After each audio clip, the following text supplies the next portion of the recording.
Hello guys, আজকে তোমরা যারা কলেজে ভর্তি হচ্ছ, যারা বাংলা অনার্স নিয়েছো, আমি বলবো মাইনরে তোমরা জার্নালিজম অ্যান্ড মাস কমিউনিকেশনটা রাখবে অবশ্যই করে, আর এর সঙ্গে এডুকেশনটা নিতে পারো। এইবার তোমাদের সিভ্যাক আছে, যারা ক্যালকাটা ইউনিভার্সিটির আন্ডারে আছো, তো সিভ্যাকে তো তোমাদের কনস্টিটিউশন পড়তে হচ্ছে এনভিএস, সেমিস্টার 1-এ গেল।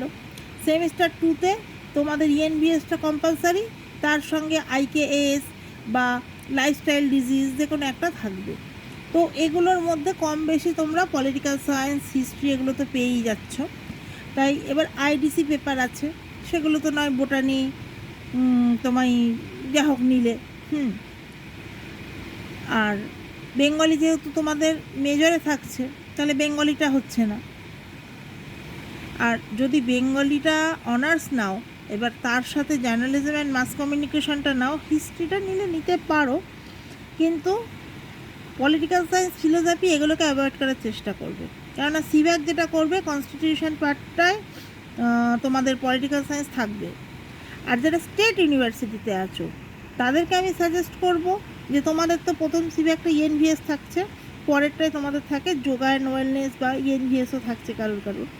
তো তোমাদের ক্ষেত্রে যদি বাংলা অনার্স নাও, জার্নালিজম অ্যান্ড মাস কমিউনিকেশন নেবে, ঠিক আছে? এটা খুব কম পড়ে সলিড নাম্বার তোলা যায়, যেহেতু অনার্স পেপার রয়েছে তোমার। আর এডুকেশন নেবে, এটা খুব কম পড়ে করা যায়। এবার যদি মনে করো যে না আমি পলিটিক্যাল সায়েন্স নেব, তাহলে নিতে পারো। কেননা অনেক সময় দেখা যাচ্ছে স্টেট ইউনিভার্সিটি সিভ্যাক পার্টে কনস্টিটিউশনটা থাকছে না। এবার যদি 11-12-এ তোমাদের পল সায়েন্স থেকে থাকে, তাহলে তোমরা সেটা নিতে পারো। কিন্তু আমি বলবো মাইনরে সব সময় হালকা সাবজেক্ট নেবে যদি তোমাদের অনার্স থাকে।